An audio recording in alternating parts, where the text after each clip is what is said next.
Welcome to Public Domain Video Theater presented by the great detectives of Old Time Radio. From Boise, Idaho, this is your host, Adam Graham. If you have a comment, email it to me, box13@greatdetectives.net. This week, we're serving up another episode of U.S. Marshal. This is Season 1, Episode 38. The title is Deer Hunt, and the original air date is June the 27th of 1959.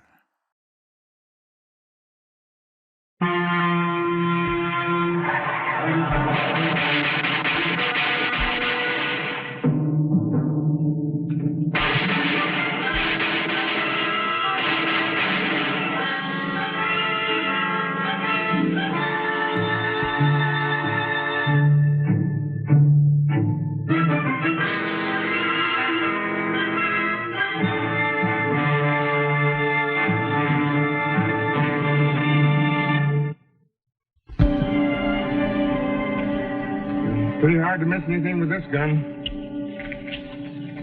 Al, I'll say one thing, Chris. This rifle's a big improvement over that blunderbuss you've been using the past few years. You know, my wife insisted on my buying. She got so tired of my alibis for never bringing home a deer. Well, don't get your full quota the first day, Mr. Hodges. The marshal's planning on a full week's vacation. Yeah, we'll see you come home with a pair of antlers this time. Well, time for that.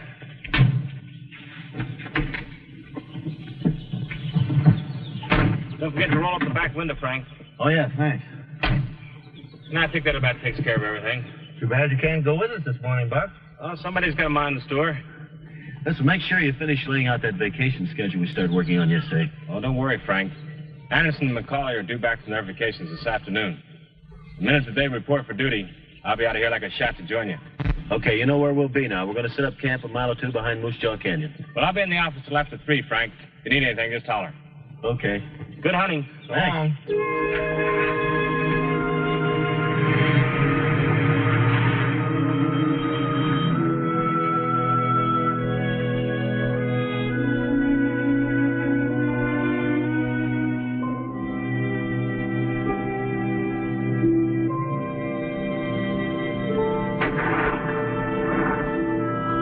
I thought we'd be the first one here. First day of the season. If you don't hurry up, there won't be any deer left. Well, thanks to game laws, the deer outnumber the hunters about 20 to 1. Maybe I better cover up the groceries. Here, I'll give you a hand. Think they're safe here in the ground? What do you mean? Well, bears. Oh, there's nothing fair around this country to worry about. Want some more coffee? I think we better get started, Chris. Okay.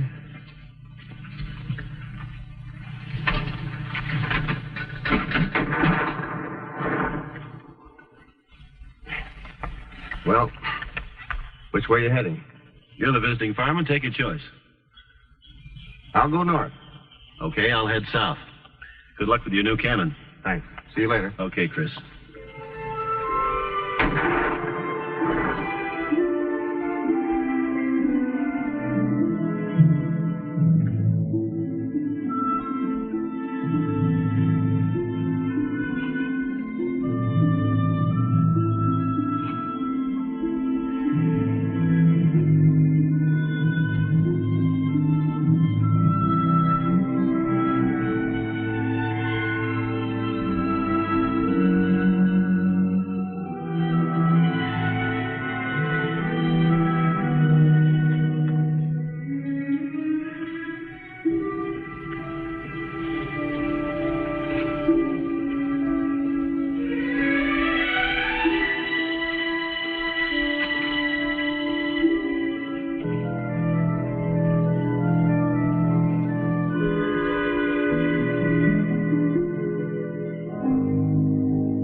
Oh, no.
Thought you'd never get here. Here, lie still, Chris. What happened? The hunter shot me. Just shot me and took off. Here, let me take a look at this. Well, I can't see very much. I have to cut your pants, Chris.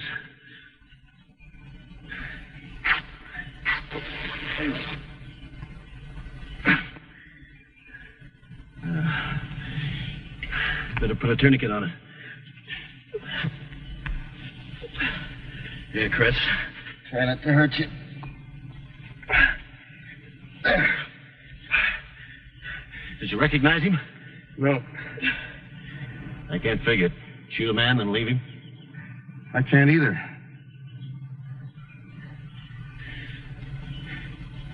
Let's see, we get a stick here someplace. Here.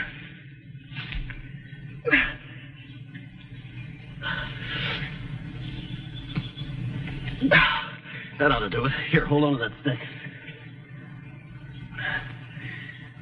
I don't think it'll be a good idea if we try to move you, Chris. I'll get a doctor back here as fast as I can. There he is.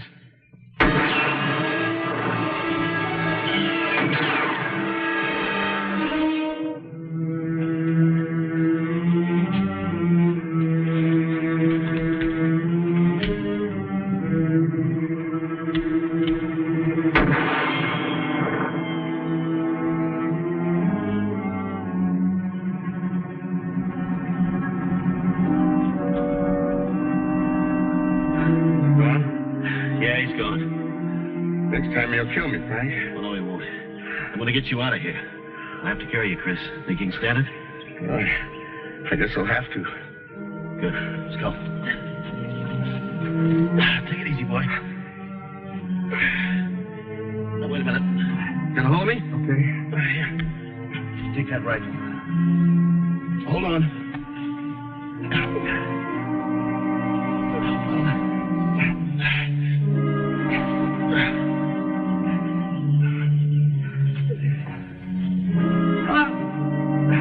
Don't give up now, Chris. All right.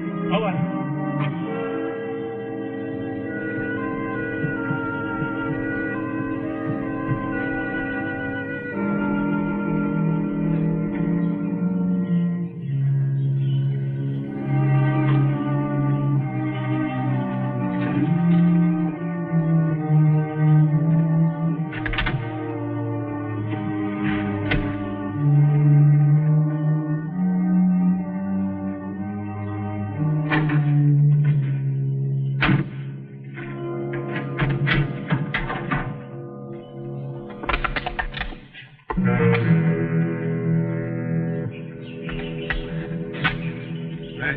Yeah? I dropped the rifle. Oh, forget it.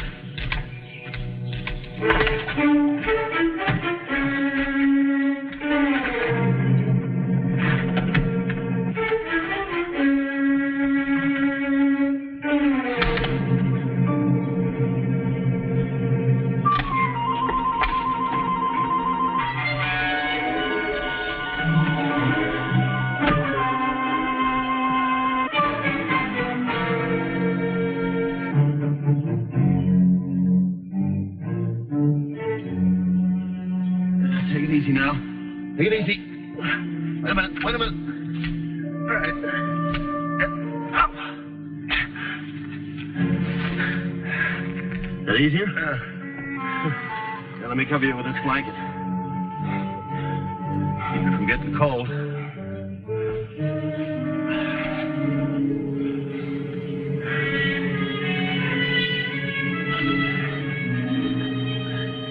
Here, Chris.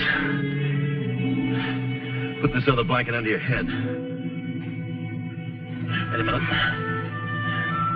Is that better? Yeah, thanks. You may backtrack and follow us here. So try not to make any noise.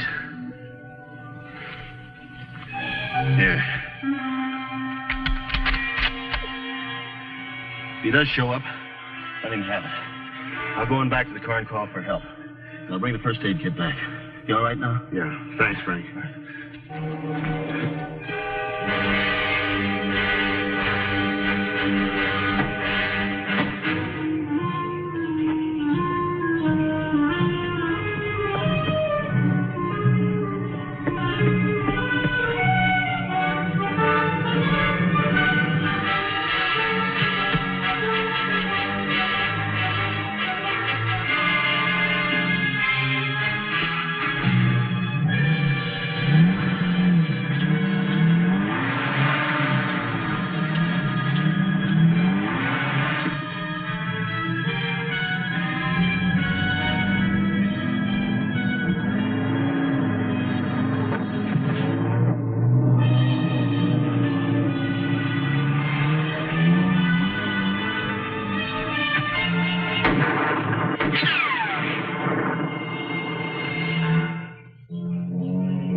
Doctor on his way? I couldn't call the doctor, Chris.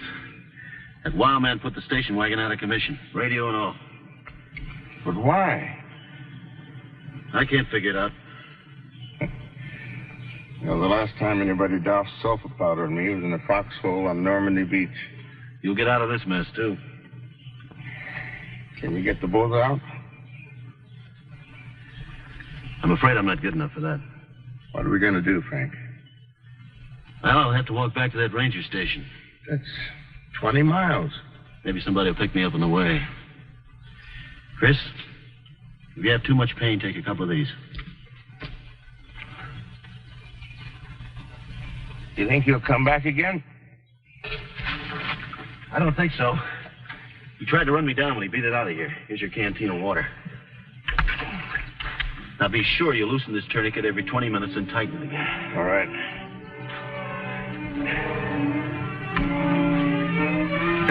I'll be back as soon as I can. Okay, Frank.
didn't expect you back so soon. I had no choice. Wrecked his car a couple of miles back. I'd got him and my gun hadn't jammed. It's the only one we have left now. What are we going to do? Well, I can't take another chance on leaving you alone. We'll have to wait till Buck gets here. He must be on his way by now. Did you take any of those painkillers? I was just going to... Here. Your canteen's empty. Well, you'll have to take a couple without. Not without water. You can try. Gotta have water.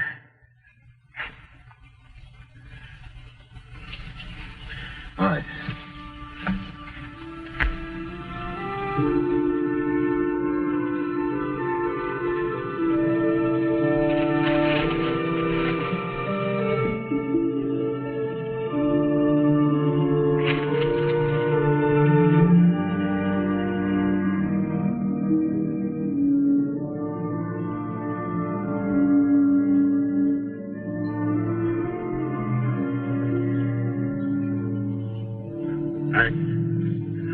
I'm cold. Build a fire. I can't build a fire, Chris. If he's anywhere around us, the smoke will give us away. I'm cold. I promise you, as soon as Buck gets here, you'll have everything you need.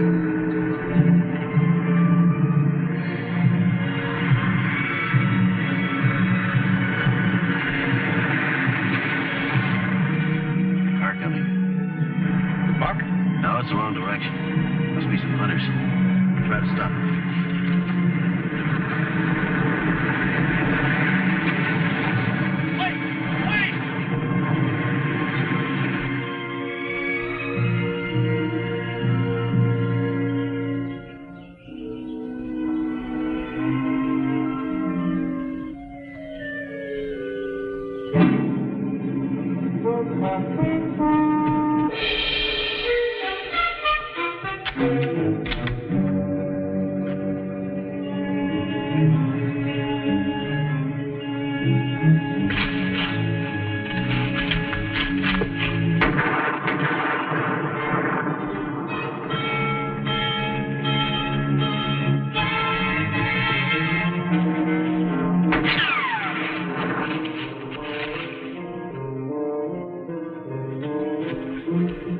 Get him?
Rifle, let's get him in the car.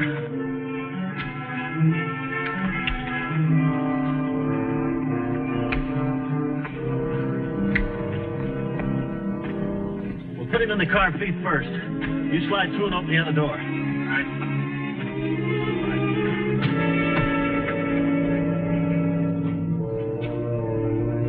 Hold up.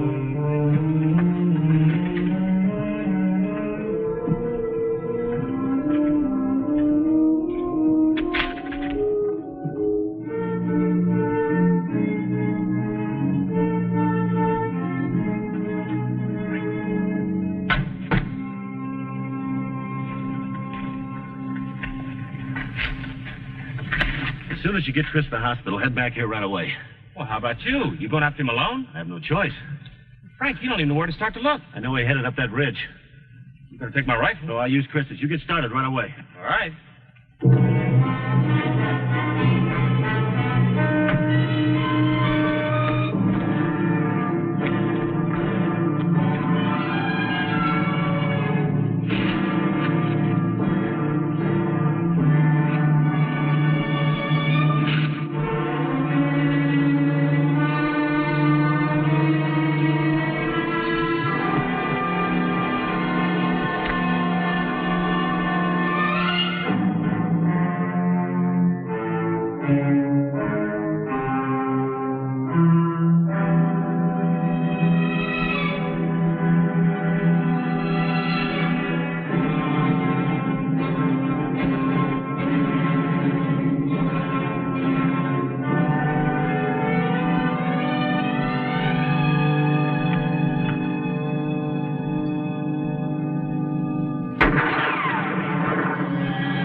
Who are you? What's your name? You better come up with some answers fast, Buster. Stryker. Bob Stryker. Did you know the man you shot? Never saw him before. Was it an accident? Yeah, it was an accident. Why'd you run away then? I don't know. You don't know. You came back and tried to kill both of us. I had to. Go on. I wasn't even supposed to be carrying a gun. I was out on parole. One of you is a marshal, is it you? Yes, I'm a marshal. Well, you know what happens to my parole when they found out I was carrying a gun? I had enough of the pen. I never want to go back there. All right, Stryker. Let's go.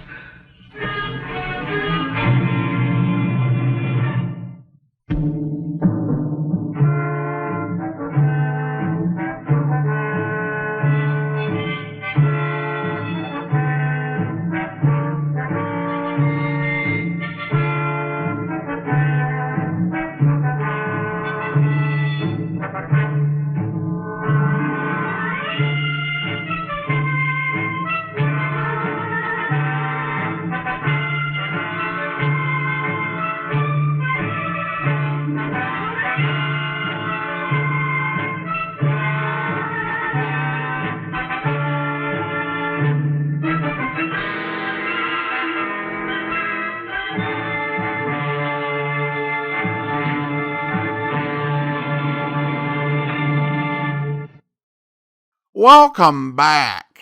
Well, a really interesting episode. Outside of the opening credits, Sheriff Morgan does not appear in uniform, but rather we get some great scenery and a very tense plot as Morgan and his friend have to put themselves into this life and death survival situation in this very rugged and isolated bit of scenery.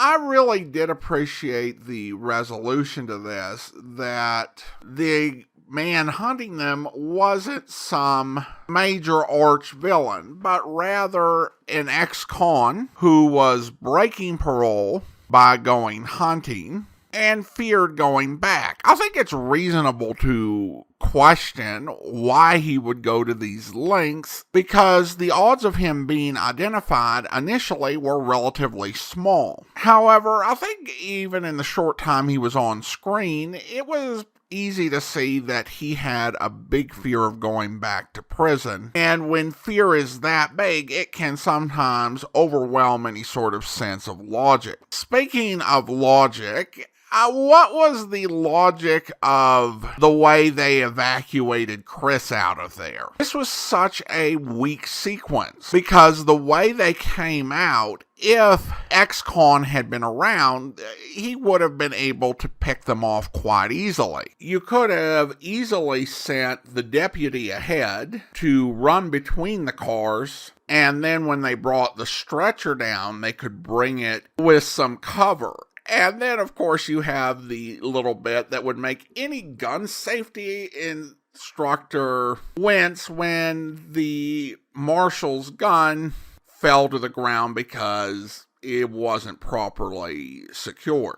And as awkward as this scene is, probably the worst thing about it is that it was completely unnecessary. After showing the ex-con running off, you could just fast forward to just after they got Chris into the back seat, and Marshal Morgan is going to go off and deal with the ex-con. Nobody at home would be wondering, I wonder how they got him down into the car. We would just kind of assume. It puzzles me that they chose to shoot it this way, and it puzzles me that they chose to leave it in the final cut. Because literally anything could have gone in that space. Suspenseful scenes of the marshal and the ex-con moving around in the woods. Heck, B-roll of the location. Anything but what actually went into that scene, which kind of mars what is otherwise a pretty enjoyable episode. Well, that's all for today.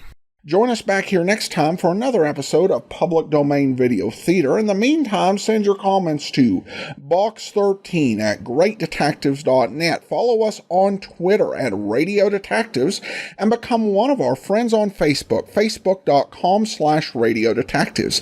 And if you like these videos, you can become one of our patrons at patreon.com/Radio Detectives. From Boise, Idaho, this is your host, Adam Graham, signing off.